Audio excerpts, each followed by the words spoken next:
Gaza से बड़ी खबर आपको बता दें, गाजा के अल-शिफा अस्पताल में बड़ी कार्रवाई की गई है। गाजा में इजराइल की सेना का ग्राउंड ऑपरेशन और एक मस्जिद में हथियार मिले हैं।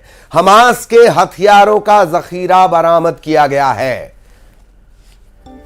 हिजबुल्लाह के कैंप पर आईडीएफ हमला, हिजबुल्लाह के कई ठिकानों पर हवाई हमला किया गया है। हिजबुल्लाह के कैंप में बड़े नुकसान का दावा किया जा रहा है। आईडीएफ ने जारी किया है एक video. Israel Hamas war breaking आपके स्क्रीन पर।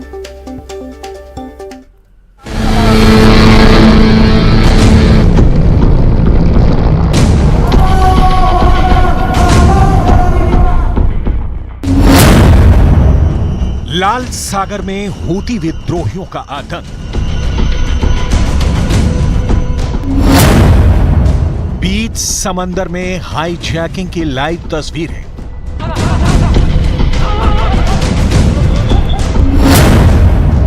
इजराइल जंग में कूदे हूती विद्रोही।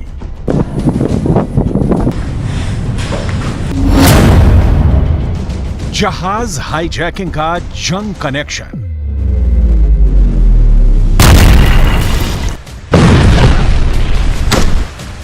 लाल सागर के बीचों बीच समंदर की लहरों पर तैरता हुआ एक जहाज और आसमान से तेजी से उसकी तरफ बढ़ता एक हेलीकॉप्टर,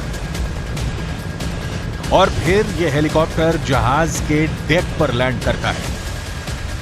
और हेलीकॉप्टर के लैंड करते ही इससे एक के बाद एक कई बंदूकधारी नकाबपोश लोग जहाज के डेक पर उतरते हैं और पोजीशन लेकर बैठ जाते हैं। इस वक्त आप तस्वीरों में 7 बंदूकधारियों को देख सकते हैं।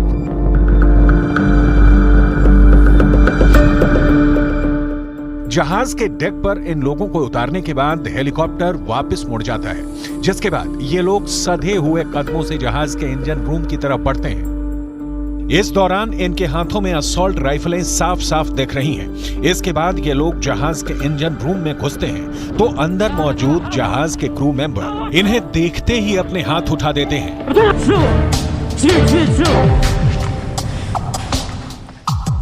इसके बाद ये तमाम लोग पूरे जहाज को अपने कब्जे में ले लेते हैं। जहाज को हाईजैक करने के बाद ये लोग उसका रुख अपने बताए हुए ठिकाने की तरफ मोड़ देते हैं। आइए अब आपको ये बता देते हैं कि आखिर ये लोग हैं कौन और इन्होंने इस जहाज को क्यों हाईजैक किया। दरअसल ये लोग यमन के चरमपंथी गुट हूती विद्रोहियों के आतंकी हैं।